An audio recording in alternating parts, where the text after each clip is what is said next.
It is a moot point whether burglary is to be considered as a sport, a trade, or an art. On the whole, it seems to be most justly ranked as sport. A sport for which no rules are at present formulated, and of which the prizes are distributed in an extremely informal manner.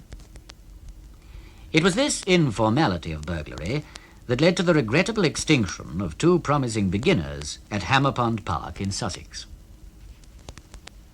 The stakes offered in this affair consisted chiefly of diamonds and other personal bric-a-brac belonging to the newly married Lady Aveling. The honeymoon was to be spent at Hammerpond.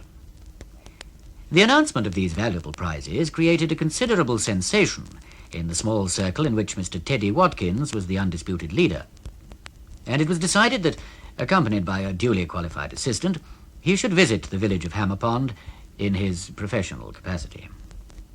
Being a man of naturally retiring and modest disposition, Mr. Watkins determined to make this visit incog, and after due consideration of the conditions of his enterprise, he selected the role of a landscape artist and the unassuming surname of Smith.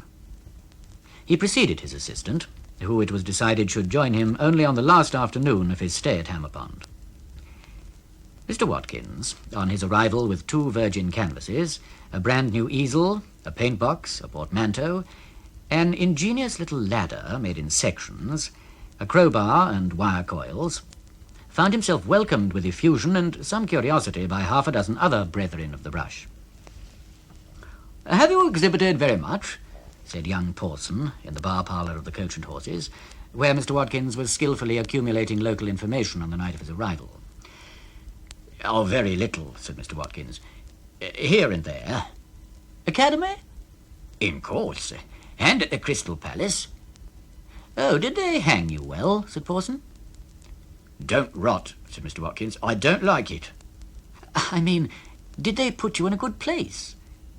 "What do you mean?" said Mr. Watkins suspiciously. "I'd think you were trying to make out I'd been put away." Do you do figure work at all?" Pawson asked. "No, never had a head for figures," said Mr. Watkins, and added, "I came down here to paint Hammerpond House by moonlight." "Really?" said Pawson. "That's rather a novel idea." "Yes," said Mr. Watkins. "I thought it rather a good notion when it occurred to me. I expect to begin tomorrow night." "What? You don't mean to paint in the open by night?" "I do, though." "But how will you see your canvas?" "I'm going to have a thing called a dark lantern," he said to Pawson. "But it's about new moon now," objected Pawson. "There won't be any moon." "There'll be the house," said Watkins, "at any rate. I'm going, you see, to paint the house first and the moon afterwards." Oh, said Pawson, too staggered to continue the conversation. "They do say," said old Durgan, the landlord, who had maintained a respectful silence during the technical conversation, "as there's no less than 3 policemen from Hazelworth on duty every night in the house. Count to this Lady Aveling and her jewellery. One of them went 4 and 6 last night off second footman, tossing." Towards sunset next day, Mr. Watkins, virgin canvas, easel, and a very considerable case of other appliances in hand, strolled up the pleasant pathway through the beech woods to Hammerpond Park, and pitched his apparatus in a strategic position, commanding the house. Here he was observed by Mr. Raphael Sant, who was returning across the park from a study of the chalk pits. His curiosity having been fired by Pawson's account of the new arrival, he turned aside with the idea of discussing nocturnal art. Mr. Watkins was apparently unaware of his approach. A friendly conversation with Lady Aveling's butler had just terminated, and that individual, surrounded by the 3 pet dogs, which it was his duty to take for an airing after dinner had been served, was receding in the distance. Mr. Watkins was mixing colour with an air of great industry. Sant, approaching more nearly, was surprised to see the colour in question was as harsh and brilliant an emerald green as it is possible to imagine. Having cultivated an extreme sensibility to colour from his earliest years, he drew the air in sharply between his teeth at the very first glimpse of this brew. Mr. Watkins turned round. He looked annoyed. "What on earth are you going to do with that beastly green?" "If you come here interrupting my work," said Mr. Watkins, "I'm a-going to paint your face with it." Sant retired, for he was a humorist and a peaceful man. Going down the hill, he met Pawson and Wainwright. "Either that man is a genius or he's a dangerous lunatic," said he. "Just go up and look at his green." To Pawson and Wainwright, Mr. Watkins was less aggressive, and explained that the green was intended to be the first coating of his picture. It was, he admitted, in response to a remark, an absolute new method, invented by himself. Twilight deepened. First one, then another star appeared. The house lost all the details of its architecture and became a dark grey outline.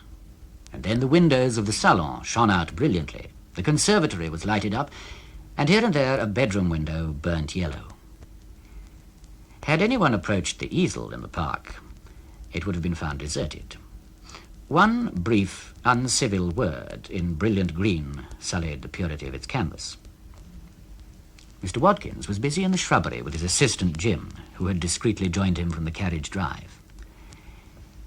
"That's the dressing room," he said to his assistant, "and as soon as the maid takes the candle away and goes down to supper, we'll call in. Have you fixed that there wire across the path from the laundry?" He cautiously approached the house until he stood below the dressing-room window and began to put together his folding ladder. He was much too experienced a practitioner to feel any unusual excitement. Jim was reconnoitering the smoking room. Suddenly, close beside Mr. Watkins in the bushes, there was a violent crash and a stifled curse. Someone had tumbled over the wire which his assistant had just arranged. He heard feet running on the gravel pathway beyond. Mr. Watkins, like all true artists, was a singularly shy man, and he incontinently dropped his folding ladder and began running circumspectly through the shrubbery. He was indistinctly aware of two people hot upon his heels, and he fancied that he distinguished the outline of his assistant in front of him. In another moment he had vaulted the low stone wall bounding the shrubbery and was in the open park. Two thuds on the turf followed his own leap. It was a close chase in the darkness through the trees. Mr. Watkins was a loosely built man and in good training, and he gained hand over hand upon the hoarsely panting figure in front. Neither spoke, but as Mr. Watkins pulled up alongside, a qualm of awful doubt came over him. The other man turned his head at the same moment and gave an exclamation of surprise. "It's not Jim," thought Mr. Watkins. And simultaneously the stranger flung himself, as it were, at Watkins' knees, and they were forthwith grappling on the ground together. "Lend a hand, Bill!" cried the stranger as the third man came up. And Bill did, 2 hands in fact, and some accentuated feet. The fourth man, presumably Jim, had apparently turned aside and made off in a different direction. At any rate, he did not join the trio. Mr. Watkins' memory of the incidents of the next 2 minutes is extremely vague. He has a dim recollection of having his thumb in the corner of the mouth of the first man and feeling anxious about its safety, and for some seconds at least he held the head of the gentleman answering to the name of Bill to the ground by the hair. He was also kicked in a great number of different places, apparently by a vast multitude of people. Then the gentleman, who was not Bill, got his knee below Mr. Watkins' diaphragm and tried to curl him up upon it. When his sensations became less entangled, he was sitting upon the turf, and 8 or 10 men, the night was dark and he was rather too confused to count, standing round him, apparently waiting for him to recover. He mournfully assumed that he was captured.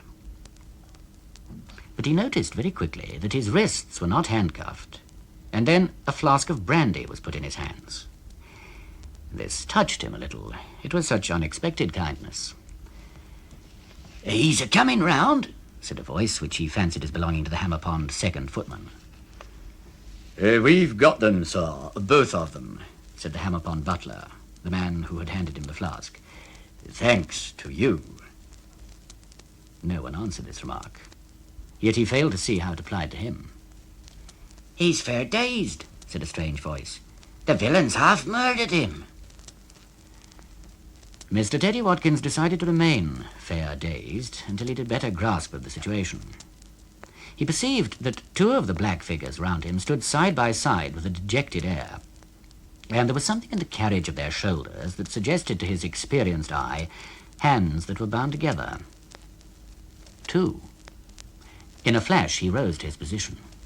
He emptied the little flask and staggered, obsequious hands assisting him, to his feet. There was a sympathetic murmur. Shake hands, sir. Shake hands, said one of the figures near him. Permit me to introduce myself. I am very greatly indebted to you. It was the jewels of my wife, Lady Aveling, which attracted these scoundrels to the house. Very glad to make your lordship's acquaintance, said Teddy Watkins. I presume you saw the rascals making for the shrubbery and dropped down on them. That's exactly how it happened, said Mr. Watkins. Two of the policemen were out by the gates, said Lord Aveling, and followed up the three of you. I doubt if you could have secured the two of them. It was confounded plucky of you all the same. The party was now moving towards the house. You walk rather lame. May I offer you my arm? And instead of entering Hammerpond House by the dressing-room window, Mr. Watkins entered it, slightly intoxicated, and inclined now to cheerfulness again, on the arm of a real live peer, and by the front door. This, thought Mr. Watkins, is burgling in style. The scoundrels, seen by the gaslight, proved to be mere local amateurs, unknown to Mr. Watkins, and they were taken down into the pantry and there watched over by the three policemen, two gamekeepers with loaded guns, the butler, an ostler, and a carman, until the dawn allowed of their removal to Hazelhurst police station. Mr. Watkins was made much of in the salon.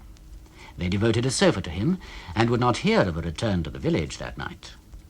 Lady Aveling was sure he was brilliantly original, and said her idea of Turner was just such another rough, half-inebriated, deep-eyed, brave and clever man. Someone brought up a remarkable little folding ladder that had been picked up in the shrubbery, and showed him how it was put together. They also described how wires had been found in the shrubbery, evidently placed there to trip up unwary pursuers.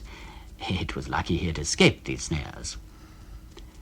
And they showed him the jewels. Mr. Watkins had the sense not to talk too much, and in any conversational difficulty fell back on his internal pains. At last he was seized with stiffness in the back and yawning.